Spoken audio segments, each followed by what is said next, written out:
जब बेटे ने अपनी माँ की थाली देखी, उसके पैरों तले जमीन खसक गई। एक छोटे से गांव में माधव अपनी माँ के साथ रहता था। माधव की नई नई नौकरी शहर में लग गई थी, इसलिए वह अपनी माँ को गांव में छोड़कर शहर चला गया। माँ हर महीने अपने बेटे के आने का इंतजार करती, लेकिन वह कामकाज के चक्कर में 4-5 महीनों में एक बार ही अपने घर आ पाता। एक बार माधव 6 महीने के बाद घर लौटता है। जब वह घर पहुंचा तब दोपहर का समय था। वह सीधे रसोई घर की तरफ गया और उसने देखा कि माँ जमीन पर बैठकर खाना खा रही है।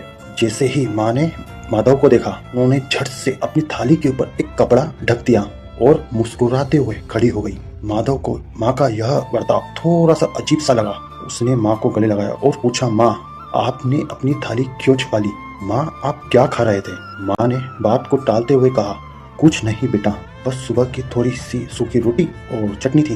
तू थक गया होगा, हाथ मुंह धो ले, मैं तेरे लिए गर्मा गर्म दाल चावल बना देती हूँ। माधव ने जीत की और थाली पे से कपड़ा हटा दिया। थाली देखकर माधव के पैरों तले जमीन खिसक गई। थाली में रोटी के कुछ ऐसे टुकड़े थे जिस पर फफूंद लगी थी। माँ चटनी के सहारे उस खराब और बासी भोजन को खा रही थी। माधव की आंखों में आंसू आ गए। उसने रोते हुए कहा, माँ आप यह क्या खा रही हो? मैं आपको हर महीने शहर से इतने पैसे भेजता हूँ, फिर आप ऐसा भोजन क्यों कर रही हो?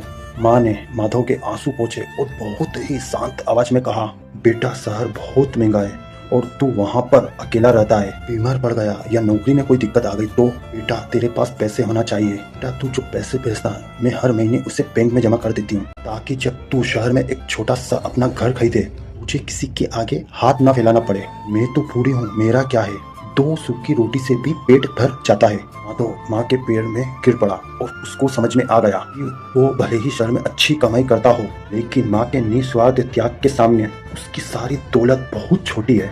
उसने उसी समय तय किया कि वह माँ को गांव में अकेला नहीं छोड़ेगा और अपने साथ शहर ले जाएगा।